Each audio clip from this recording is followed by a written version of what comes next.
Lockdown 2.0 is on. We have seen much of the population reversing the trend of reopening, which has a major impact on the economy through various factors. The hardest hit industries are going to be hit yet again. Areas that were grateful to see things opening up were smacked with a reversal of that trend, and this might be an even bigger group of businesses that ultimately fall. This is completely separate from what we are seeing in the stock market. The growth has accelerated, essentially defying gravity in a grand disparity, unlike anything we've ever seen. You came here for the truth, so let me unveil that for you. Today we're going to look at two separate factors, but of course they are interconnected. We're going to look at what's happening within the stock market. We're going to look at the economy as well. There are so many developments that are happening on a daily basis. It is very difficult to keep up with it. So I want to cover what's going on with the store closures, specifically with the lockdown 2.0. I've talked about everything from the commercial mortgage-backed securities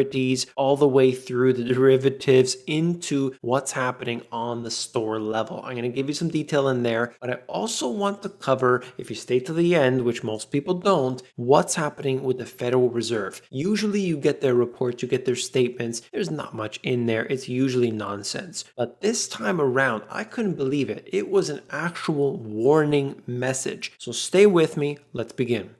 This is from Goldman Sachs. States with 80% of the population have placed reopening on hold or increased restrictions. So the very beginning here, March 15th, all the way up until the present. And you could see gray area being on hold, the red area increasing restrictions, and the blue easing restrictions. Might be a little difficult to see the chart, but essentially between the three of these, we have seen that 80% are now seeing either on hold or increasing restrictions. That isn't a good sign for the economy. Whatever you want to talk about politically and this and that doesn't matter to me. On this channel, we cover economics, we cover the financial aspects, okay? And clearly this has had a major negative pressure, if you want to call it that, on so many different industries, whether we are looking at restaurants and travel and tourism and anything that involves people getting together. All of these have been hit very hard. You have seen other businesses that have actually profited from what's been happening, but the vast majority of people who are working in retail, for example, are hurting because of this. This article here is just showing you the restaurant chains that have filed for bankruptcy at this time. Trade groups estimate that up to 30% of restaurants could permanently close. Up to 30%. You have to think about how many jobs are being affected by this. Think about that. When you got 30% of them, I mean, I don't know if that's going to be the case, but it wouldn't surprise me. Now think about how many storefronts are going to be empty as a result. What happens to the food court in the malls? What's going to happen to delivery services as a result? There are many things here that are both positive and negative, but for the majority, not good, okay? A report from S&P Global Ratings released Friday identified 15 publicly traded restaurant chains that are most likely to default. To give you the examples, you can go through the list. I have covered some of this before. Essentially, what we're looking at right now is a time in which there are more questions than anything. What's going to happen next month? Are we going to be in a better position? Nobody really knows. Everyone thought V-shaped recovery for the economy. It never came. You could see that we are starting to trend downward in many aspects. And this is not good because the market hasn't figured that one out yet. Yes, the S&P has been bouncing around this level, but you know what's going on. It's been heading higher, and it's been doing that ever since the bottom. It's been defying gravity. But look at what the economy has been achieving. Well, there was some sort of recovery happening, but when you back it up, it's just ridiculous to call it a recovery or a V shape when we've got a long way to go. And this is just one aspect. You're looking at restaurants. Look at what's going on in the automotive industry. I just covered that yesterday. You've got to understand every single sector is being hit one way, shape, or form.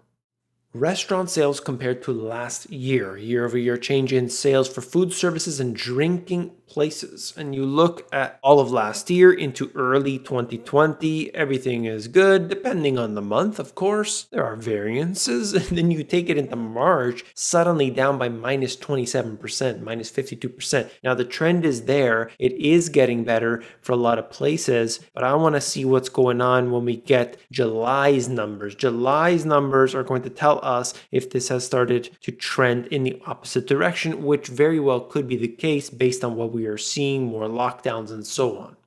These business owners got a PPP loan. It may not be enough. Think about how many examples of this that we are encountering today. Yes, they took the money, but somehow that's supposed to fix the problem. I've brought this up many times before. Yes, it can get them a break. It can get them to basically catch their breath, but it doesn't fix the issue. If the growth was in this direction and now suddenly it's basically at the absolute bottom, how is it going to get back to where it was and on the same trajectory? It doesn't work like that. So they think that there will be a PPP loan right here to really bridge the gap. You print money from the Federal Reserve, you give the Main Street lending program, you do what you need to with all these different loans from the government, and that's supposed to temporarily alleviate the issue, and therefore we get back onto that pace. I don't see that happening. It never has in history. Why would it in this case here? But this is what they are telling you, and people believe it. Of course, most people are just ignorant to the facts, so that's what we get. But this right here just shows you that it is, quite frankly, not happening. That isn't happening right now. In all, 4.9 million Paycheck Protection Program loans were approved, accounting for $518 billion in funding. $518 billion in funding. We don't know how much was squandered. We don't know how much will unfortunately never be able to be paid back. And I'm not talking about the forgiveness part of it. Look at what's going on with so many of these businesses that will ultimately fail as a result. Around 84% of small businesses that receive the PPP loan will have exhausted their money by the first week of August. That's it. It's done. A couple weeks. Now, what if that place has to close down again? That's it. They are finished. Are they going to take another loan? Is that what they're going to do? Some might, that's for sure. But for others, it's just time to close up shop. And that will have a major impact locally in these areas, but the businesses in general will be hit very hard. Jamie Dimon's warning for the US economy: nobody knows what comes next. And this is partly what I've been discussing all along. When you see that there are more question marks than anything else, it makes it difficult to invest if you are a business. Look at how many big businesses are simply sitting on cash. You've got Apple sitting on something like $200 billion. You've got Buffett with Berkshire Hathaway sitting on $137 billion. Other companies out there are not doing as much of the investment into the future as they normally would have a couple years ago, because they don't know what next year has in store. They have no clue what's happening. So of course they're not going to expand their real estate. Of course they're not going to be putting more into their businesses. They're waiting and seeing. The bank has gotten more pessimistic, seeing unemployment in its default base scenario hitting nearly 11% by the end of the year, 4.3% worse than when it made the same forecast in April. That's not a good thing. They've become more pessimistic, and we're talking about JP Morgan, the insiders of insiders here. In a worst case scenario, if there's another round of widespread shutdowns, which seems to be happening, unemployment could peak at roughly 23%. And remember what we're talking about. We're looking at the fake U3 unemployment rate that is provided by the BLS. No, we're not going to look at the U6 unemployment rate, because that would tell us a little bit more of what's actually going on. But here we go. A spike may really happen again. This is unfortunate because you can see what they've been doing all along. The BLS knowingly, admittedly, did not count the numbers properly, and those fake numbers are the only ones that are being reported in the media. It is a joke. It's embarrassing. But in a way, I guess not, because I'm seeing that repeated everywhere in the comment sections. You hear people talking about it. It's truly unfortunate. Really quickly, wanted to show you this GDP over the Wilshire total market. It just gives you an idea of what's been happening. The volatility that's being experienced right now might be hard to tell, but if you look at that GDP, the last time we had a drop in GDP was, of course, the financial crisis. Stock market around the time did not do so well. Many people believe that the bottom of the market is long gone, it's past, there will be no dead cat bounce, there will be no double dip. And perhaps that is the case, but I want to show you this ominous warning from the Fed.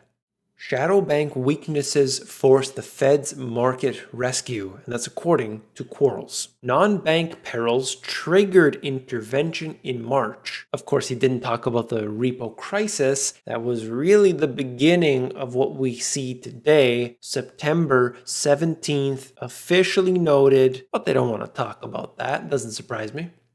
Okay, so take a look at this quote here. I couldn't believe it. Just reading it is unlike other statements that are made by the Federal Reserve. Check this out. We may be seeing significant pricing disconnects between the market and economic fundamentals, which could result in sudden and sharp repricing. This is unbelievable. Coming directly from the Federal Reserve itself, we may be seeing significant price disconnects between the market and economic fundamentals. I have said that over and over and over again, and I'm really glad to be reading it directly from the Federal Reserve. The point that he's making here, which I don't go that far usually, is that he's saying a sharp repricing. He's talking about a crash, essentially. Now, it doesn't necessarily mean it's going to go down by 50% or 80% or whatever it might be. He's just saying that when you have these disconnects, when you have this chasm in between the economy and the stock market, eventually they meet back up. And the growth of the economy is not going anywhere near the growth of the stock market right now. So something has to change.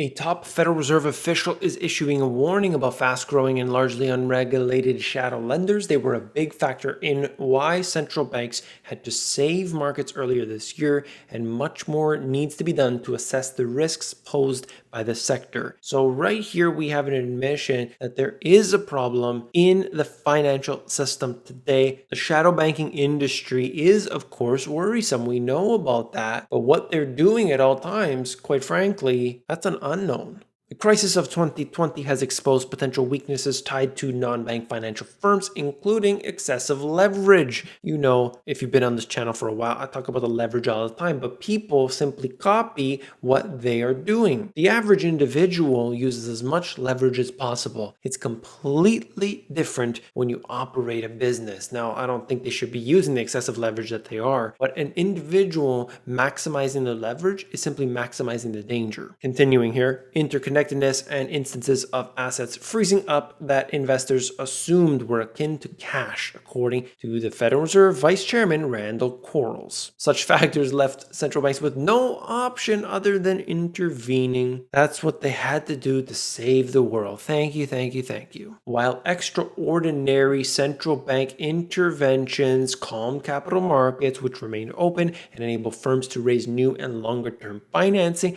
such measures should not be required. That to me is very, very key.